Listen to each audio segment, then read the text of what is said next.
নমস্কার বন্ধুরা, আমি আজকে বানাচ্ছি রোজ রান্নার মুসুরির ডাল একটু অন্য রকমভাবে। আসুন দেখাই কেমন করে বানাচ্ছি। আমি এখানে কড়াইয়ে প্রথমে সর্ষের তেল নিয়ে নিয়েছি। এর মধ্যে আমি দুটো মিডিয়াম সাইজের পেঁয়াজ কুচি দিয়ে দিচ্ছি। এবার পেঁয়াজ কুচিটাকে একটু ভালো করে নেড়ে একটু ভাজা ভাজা করে নেব, একটু লালচে করে ভেজে নেব। তারপরে এর মধ্যে হাফ চামচ করে আদা বাটা, হাফ চামচ রসুন বাটা আর 1 চামচ কাঁচা লঙ্কা বাটা দিয়ে দেবো। ঝালটা যার যেরকম ভালো লাগে সেই অনুযায়ী দিয়ে নেবেন। এবার মশলা কষানো হয়ে গেলে আমি মুসুরির ডালকে একটু ভিজিয়ে রেখেছিলাম, তারপরে জল ঝরিয়ে সেই ডালটা আমি দিয়ে দেব। এবার আমি ডালটাকেও মশলার সঙ্গে একসঙ্গে করে একটু সময় নিয়ে ভালো করে ভেজে নেব। ডালটা এখানে একটু গোটা গোটা থাকবে, তাই একটু ভালো করে ভেজে নিতে হবে। এই রেসিপিটা একটু অন্য লাগলো, তাই আপনাদের সঙ্গে শেয়ার করলাম। যদি আপনাদের ভালো লাগে তাহলে লাইক এবং একটু শেয়ার করবেন। এখানে আমি হলুদ দিয়ে দিলাম আর দিয়ে দিলাম স্বাদ অনুযায়ী নুন। আবারও আমি সমস্ত কিছুকে খুব ভালো করে মিশিয়ে একসঙ্গে এটাকে একটু ভাজা ভাজা করে নিচ্ছি। ভাজাটা হয়ে গেছে।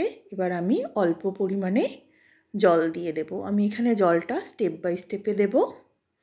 প্রথমে অল্প করে দিলাম আর নুনটাও একটু কম দিয়েছি, এতে ডালটা তাড়াতাড়ি একটু সিদ্ধ হবে। বেশি নুন দিলে ডালটা সিদ্ধ হতে সময় লাগে।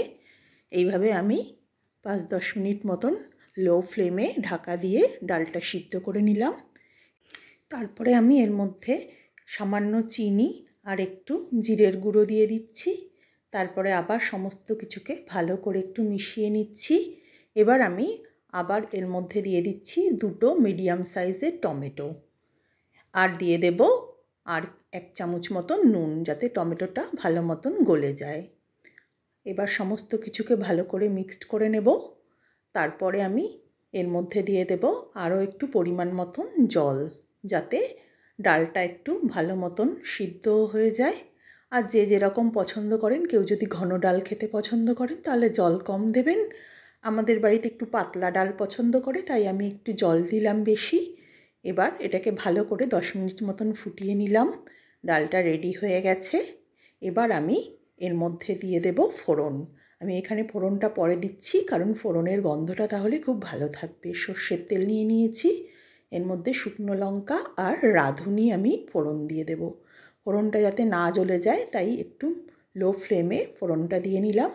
এবার ওপর থেকে এই ফোড়নটা আমি এর মধ্যে মিশিয়ে নিচ্ছি। এতে রাঁধুনির গন্ধ আর শুকনো লঙ্কার গন্ধটা খুব সুন্দরভাবে ডালের মধ্যে থেকে যাবে। এখন আর এটাকে বেশি ফোটাবো না, অল্প একটু ফুটিয়ে নিয়েই মিশিয়ে নিয়ে আমি গরম গরম ডালটা পরিবেশন করে দেব। এটা গরম ভাতের সঙ্গে খুবই সুন্দর লাগবে। আপনারাও বানিয়ে দেখবেন। নমস্কার।